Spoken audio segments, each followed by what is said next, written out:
Sebelum mulai videonya, silakan klik subscribe dulu untuk mendukung channel saya supaya lebih berkembang lagi dan lebih semangat bikin videonya. Terima kasih. Kali ini saya kedatangan motor Matic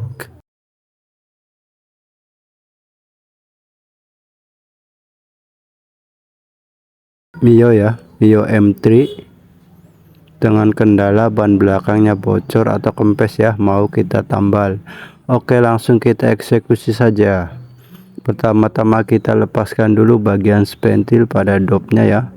Kemudian kita buka baut 12 yang ada di dopnya dengan menggunakan kunci 12 pas. Kemudian kita longgarkan dengan menggunakan tangan.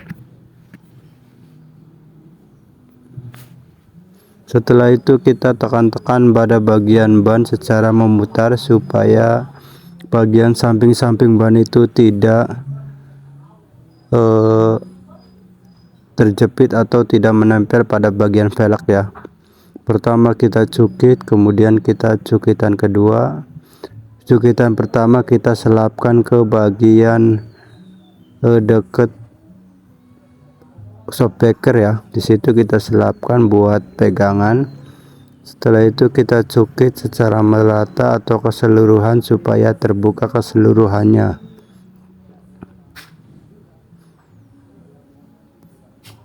Bannya lumayan mudah, jadi kita mudah untuk membukanya ya. Setelah itu kita tarik saja bagian ban dalamnya secara keseluruhan, kita tarik sambil diputar bagian ban luarnya.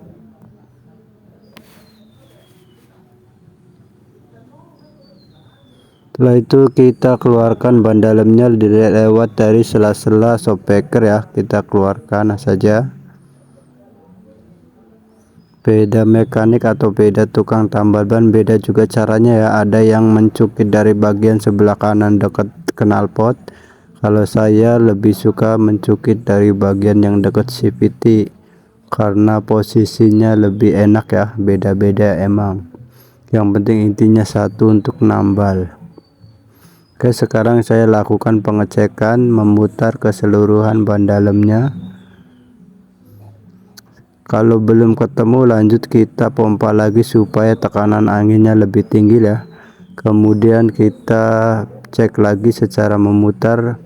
Pasti ini lubangnya kecil, jadi pada saat anginnya masih atau tidak, tekanan anginnya tidak besar, itu biasanya tidak terlihat gelembung udaranya ya.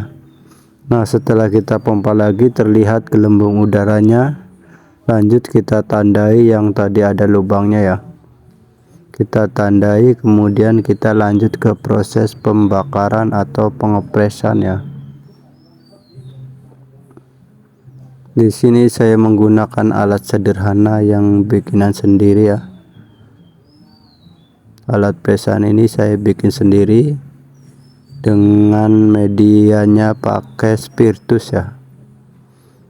Oke, bagian yang tadi ada lubangnya kita bersihkan dulu atau kita gosok-gosok pakai gergaji kecil ya. Fungsinya supaya tidak licin dan pada saat ditempelkan dengan karet tambal supaya bisa matang dengan sempurna. Kita gosok-gosok secara merata.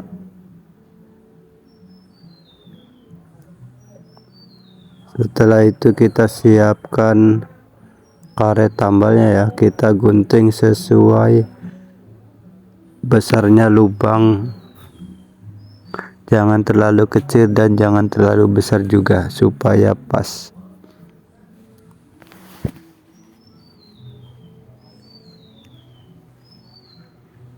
Oke, setelah itu perekat yang ada di karet tambal kita buka saja. Kemudian tanpa memakai lem atau perekat yang lainnya, saya langsung tempelkan saja. Kemudian saya siapkan bagian bawahnya, saya siapkan 2 kaleng ya, kaleng bekas dari minuman.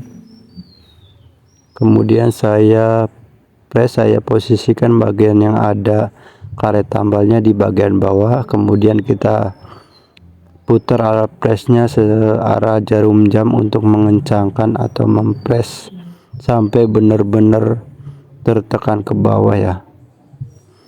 Selanjutnya sisa atau bannya kita lilitkan ke bagian atas supaya tidak ikut terbakar ya.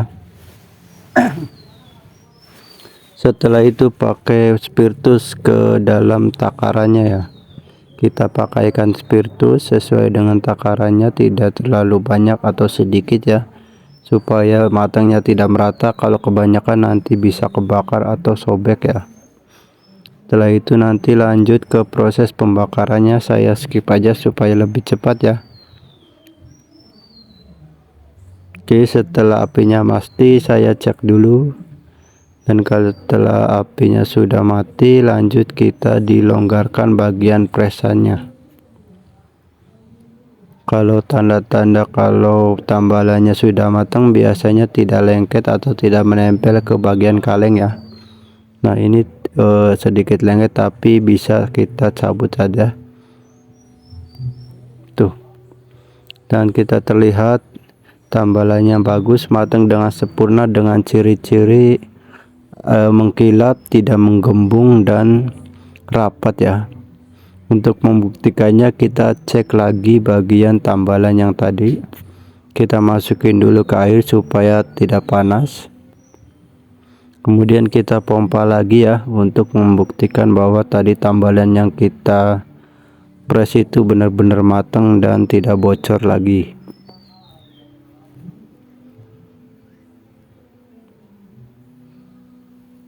Oke, setelah kita pompa, kita masukkan lagi ke air dan hasilnya bagus, tidak ada kebocoran lagi ya. Lanjut kita nanti ke proses pemasangan kembali bannya. Saya longgarkan dulu bagian spentilnya supaya bannya kempes lagi. Oke, setelah itu saya masukkan lagi saya keluarkan dulu bagian lapisannya ya. Lapisan ini biasanya berfungsi untuk mengurangi gesekan antara ban dalam dengan ban luar ya dalamnya. Saya cek dulu bagian dalamnya, barangkali ada paku atau semacam besi ya. Setelah itu saya masukkan lagi karet pelapisnya atau ban pelapisan. Kalau di sini disebutnya gitu ya, lapisan atau pelindung ban. Setelah itu kita masukkan lagi dari sela-sela antara knalpot dengan ban ya. Kemudian kita putar lagi dari sela-sela shockbreaker dan masuk ya. Kemudian kita langsung masukkan saja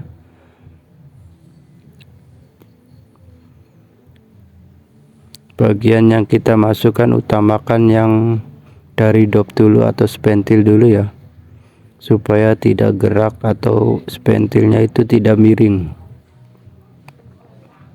Langsung kita kunci dengan baut mur 12, kemudian kita masukkan seluruh ban dalamnya secara merata ya.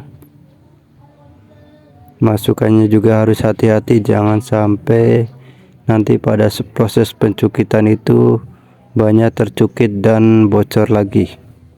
Oke, setelah ban dalam masuk, kita tekan-tekan lagi setengah dari ban luarnya ya, supaya setengahnya masuk, kemudian setengahnya lagi kita pakai cukitan.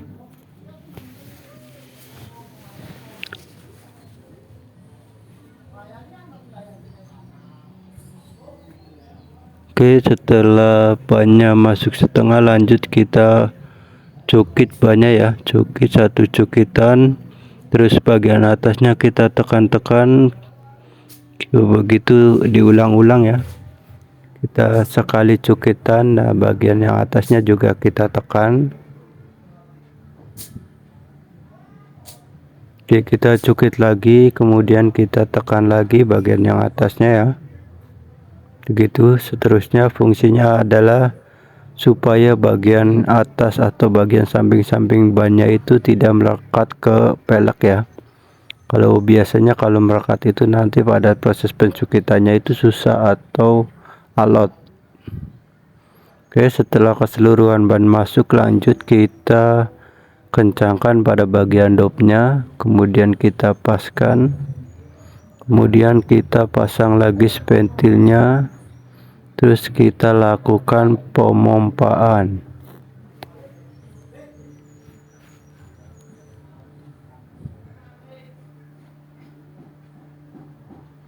Oke, setelah dipompa prosesnya selesai ya.